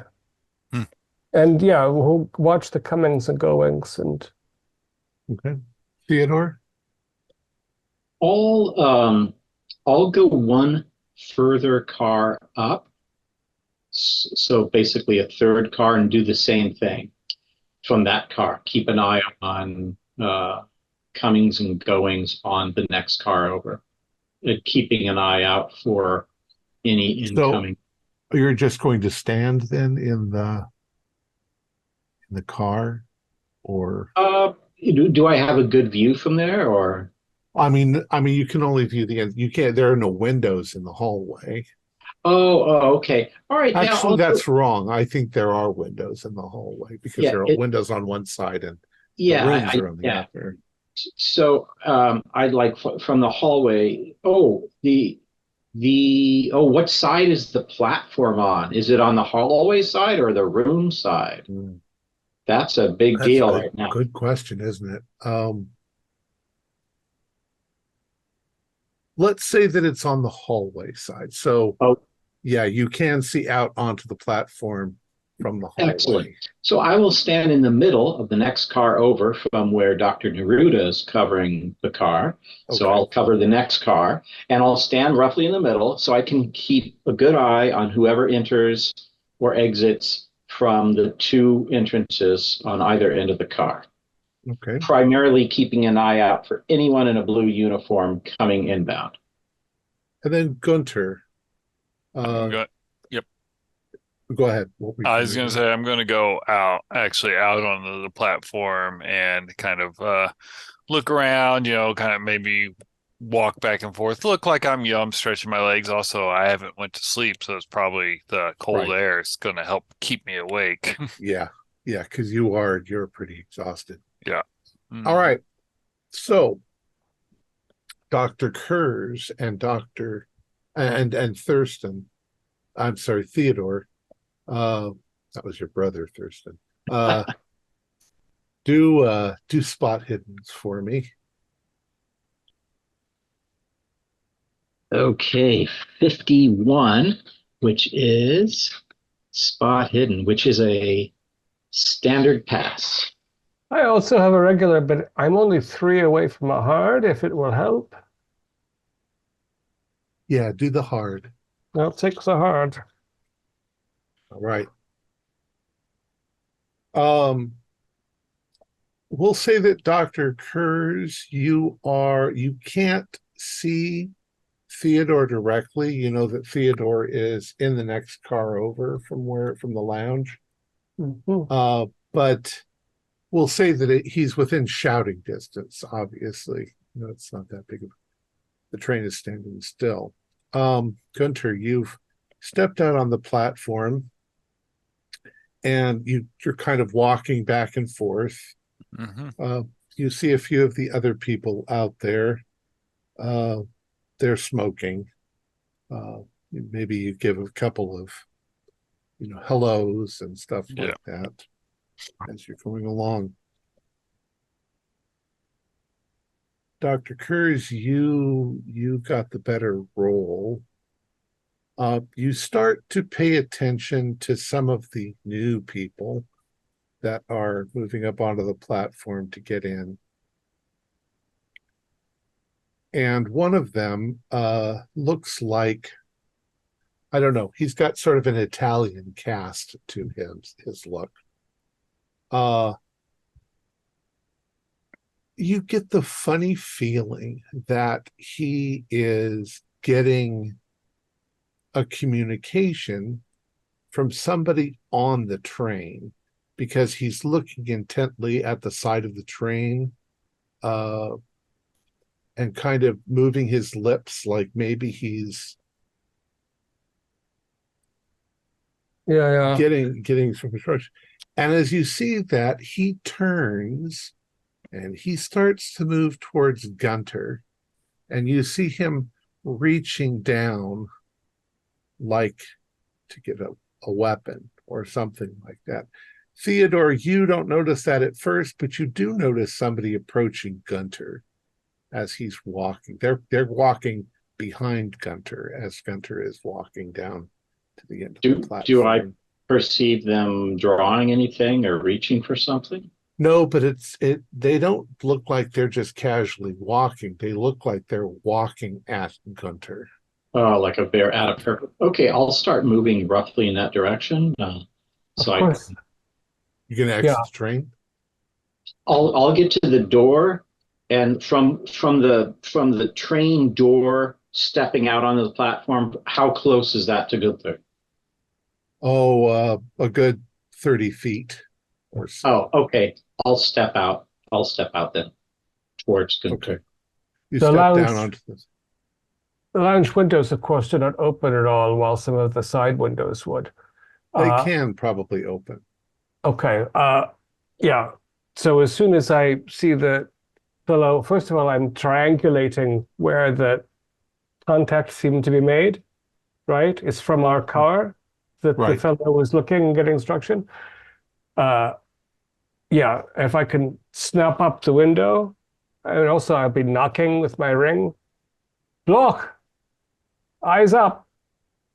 And I'll Block. Gunter, do a luck roll. Luck, okay. Ugh. 16 is a pass. Okay. You hear Kurz, you hear him yell, block.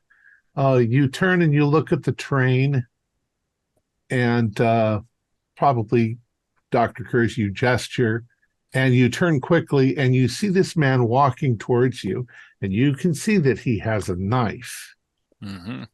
And you are towards the end of the platform. You're not really near anyone. What do you want to do? I'm going to throw like some of my cards or something, because I always got like little, it kind of, just kind of like get you, when you throw stuff in people's visions, it kind of makes them distracting. Okay. So so you're gonna suddenly fling cards at him? Yep, just to try and break him off of his main line for me. Okay. He definitely flinches when you do that, kind of in a surprised manner, but he quickly looks around and then starts moving towards you very quickly. And now the knife is out. Just a second. Okay, so if I move away from him, I'm getting further away from where Theodore and them were coming from. Then you're moving towards the end of the platform. Okay, I'm going to start, obviously going that way because and looking for like maybe like a pillar or like a luggage rack that you can kind of get in between you and all, because I'm not a brawler. So okay, do a luck roll. Okay. 9 and 3. Oh, 007. So. Okay. Yeah, as he moves towards you, it's obvious that his intention is to stab you. Mm-hmm. But you manage to get something in between you so that you're doing that. Oh. Mm-hmm. Okay, so while you're doing that, Theodore, you're running towards him. Oh yeah, my intent was to cut the guy off, but now it sounds like I'm more or less trailing. And Dr. Roland, are you you're yelling out the window still? What country are we in? I'm sorry. Bulgaria. You're in Bulgaria at this point. What are do we know the laws here? Well, you're not allowed to stab people in the dark on the end of I assume not a lot of most countries societies frown upon stabbing of others. So just want to know, like, if you shoot someone. And he looks like a Turk, and they're looking for Turkish terrorists. That's right. Oh, So this might be time to become a hero. Yeah. For me, yeah. Be my hero, Theodore. Be my hero. And Dr. Naruto, what were you doing again? I'm sorry. I was waiting for somebody to leave their rooms, but it seems like somebody has passed a communique. So I want to go down the train to find out who the fuck was directing the guy outside. Well, it's a question of whether you could see any of that or notice any of it going on outside. I think Kurz was in the same car as me, no? We were both in the lab. Oh, yeah. Yeah. If you hear Kurz yell, then you probably do immediately look out your window. All right. Well, what you've got is a hallway with a bunch of doors, and they're all closed. So you don't know. Could have been any one of them that somebody was giving a signal out of. Yeah. Now, to clarify, from the lounge, Naruto was trying to watch the sleeping car. Right. The And window he is didn't see on the anything. hallway side. And Right. yet, so someone would have to leave their berth. Oh. Yeah, you're right. Okay.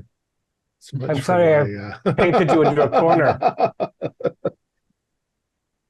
Huh. Well, theoretically, if there's the lounge car that Kurz and Naruto are in, then the next passenger car, I'm in the middle of that. The message could come from the next passenger car, theoretically. Yeah, I thought you were on the one after ours to try to cover that. So I was- there's the lounge and then our car, and you were the next one for coverage, is what I understood. Oh yeah. That's yeah. I thought Naruto was in between the cars you two were in. I didn't realize the two of you were in the same car. Yeah, no, Well, we didn't want to stand in the hallway being conspicuous because it's conspicuous. We may have found a glitch in my storytelling, but Maybe he has he opened the door slightly and shown a flashlight and did Morse code, That's it. Yeah. or maybe magic. Yeah. or maybe magic. Yeah. Always magic. I was so ready to burst in and catch him, and then we'd be all on our merry way. Mm-hmm. Roll the credits. So somehow mysteriously it doesn't work quite that way. What? He's on the roof. That's Well, it. I wondered that too, if he came out his berth window and was communicating from the top of the train. In any case, Dr. Naruto, you're now in on this. You come running back. Probably you see Dr. Kurz leaning out the window. Yeah. And now now that Block has the attention and knows, I'm sort of generally whistling to the platform and pointing because there's probably some train authority and station authority. This knife-wielding madman is isolated. So Theodore, you have the advantage. The guy doesn't see you coming. What are you going to do? Okay. So there's more people than we expected on the platform, but it's not like New York packed shoulder to shoulder. No. Just 10 or 11 people. And by now, a lot of them have already gotten on board the train. Okay, so there's a wide berth to either side of him. It's just basically him, Gunther, and that's it. Gunther, and the end of the platform. And Okay. Nobody's actually right where they are. All right. So let's see. Gun, knife, tackle. I will. Oh, that's right. There's the pillar. I'll tackle him into the pillar. I'll smash his bloody brains right into that pillar. Okay, go ahead and do your brawl. Oh, Now, do I get a bonus since I'm totally surprising the guy? well, your bonus is that I just rolled a 99. So Oh, geez. So if no way I can roll a 100, right?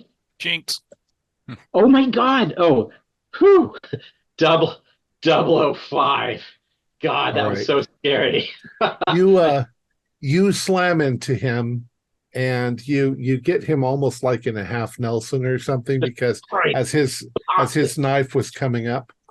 Yeah. Um, Want to yeah, stun go that ahead and ball. roll for damage.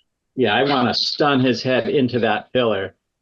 I'm looking more so for Well, stun that's like rather a than club, so that's a 1d8. a Yeah. 1d8. Okay, where's my d8? Oh, I put it back.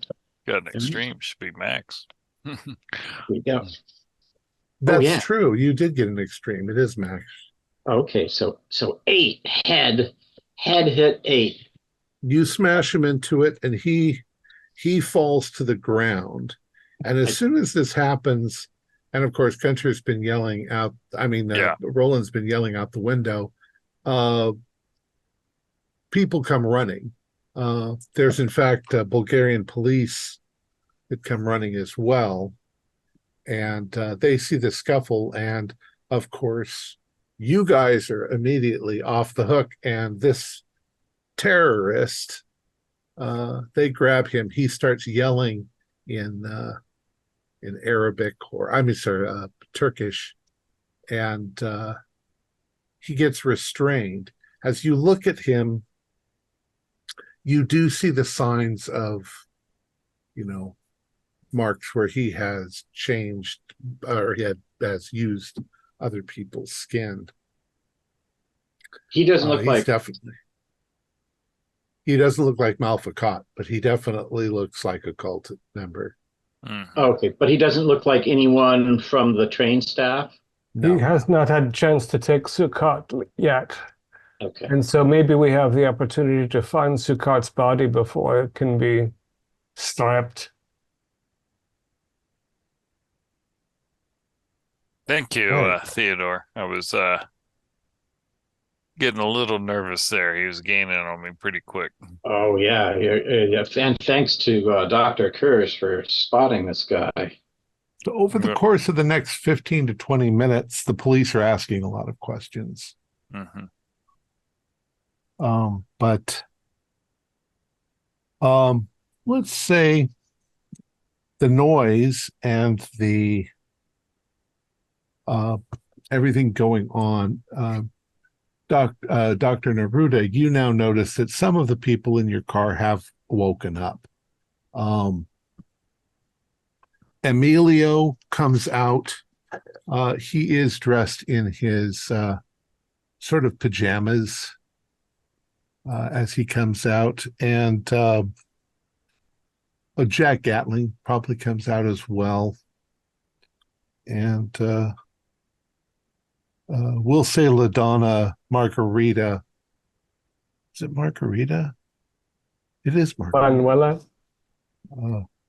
No, Yeah, LaDonna Margarita Delgarda. yeah.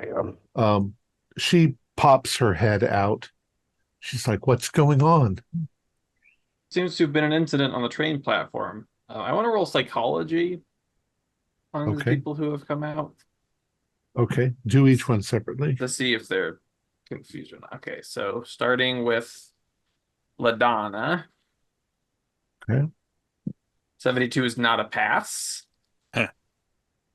Yeah, she's in her nightgown. She looks like she might have been asleep. Her hair is a little messy. Next. 83, we're getting worse. And then Mr. Gatling. 50, still nothing. Okay. I failed all 3. Ouch. Gatling, of course, now feels so familiar with you. He comes up to you and he's like, "So what happened? What's going on?"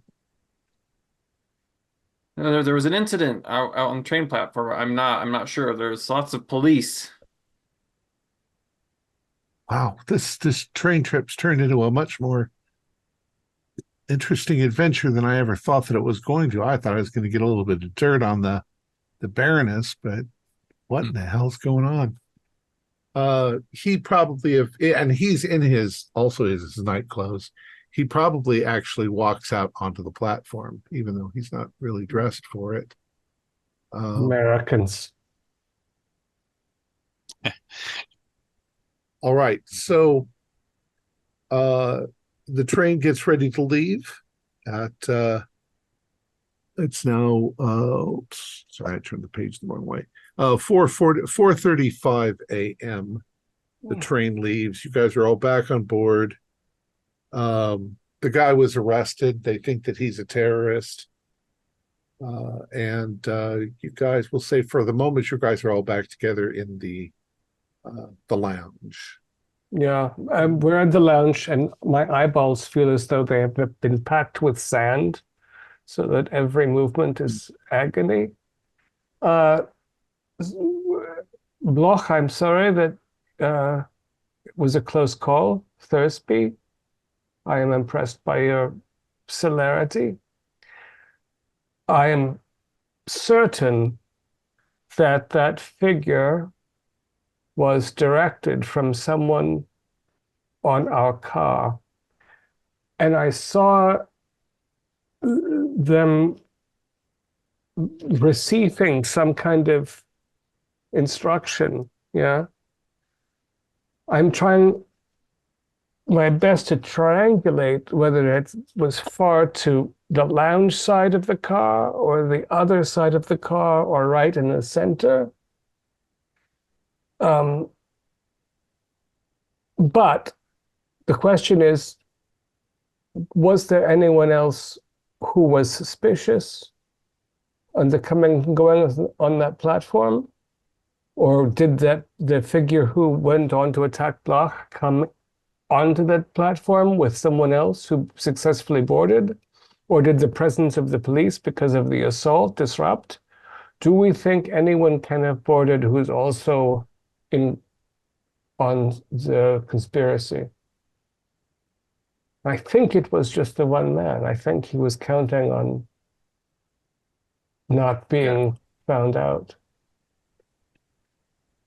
Yeah, I mean, observation is you just don't know for sure. Yeah. If anybody else got on the train. I would think, being he knows of us, he's been following us for quite some time.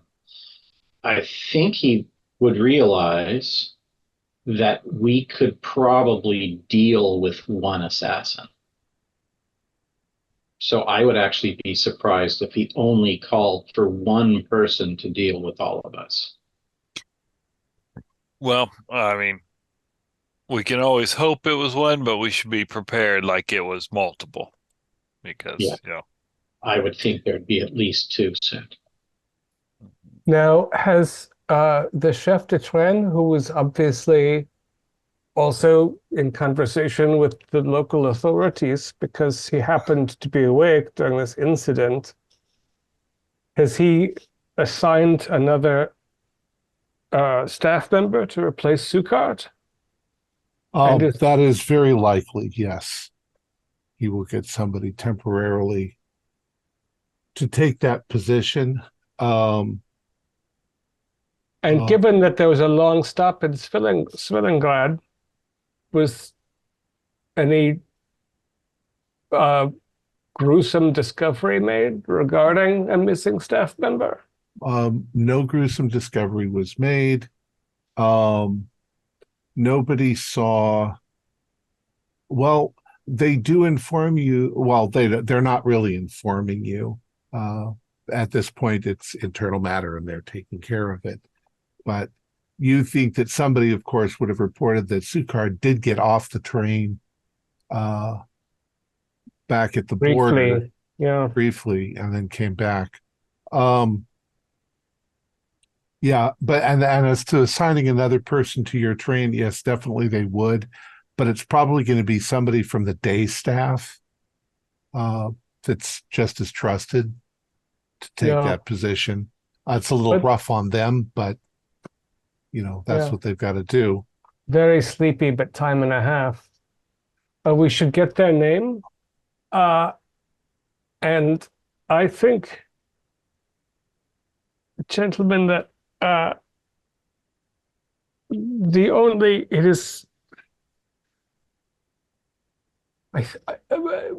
perhaps we will correct my logic. Here's my suspicion.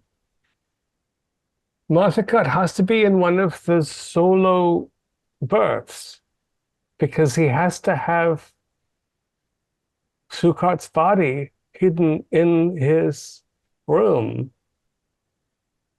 Yeah, because he needs the skin. He can't just kick Sukrat's body overboard. Yeah, I don't think he dropped him on the tracks because he wanted to replace him on the staff.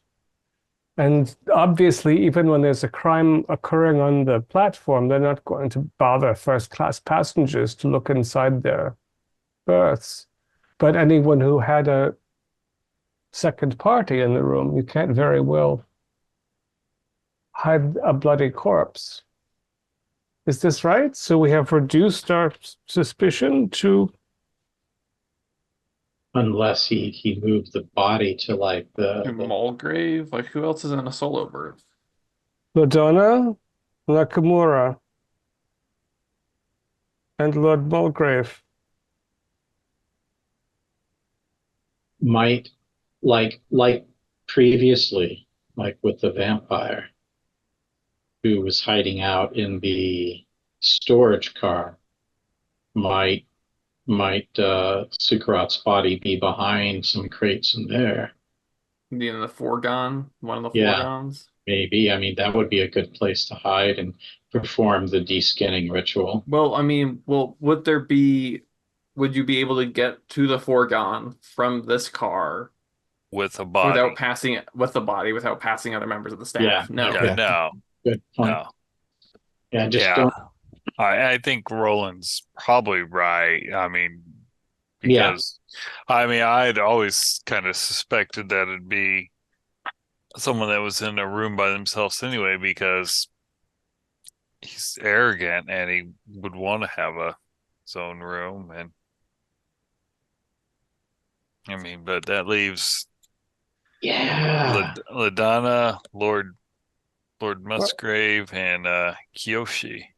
We've got to find out that the purchase dates then, because if one of them purchased the other room, not the other room, if one of the single room people purchased 2 tickets and specified they needed the other ticket to be the same room, that would make that person highly suspicious.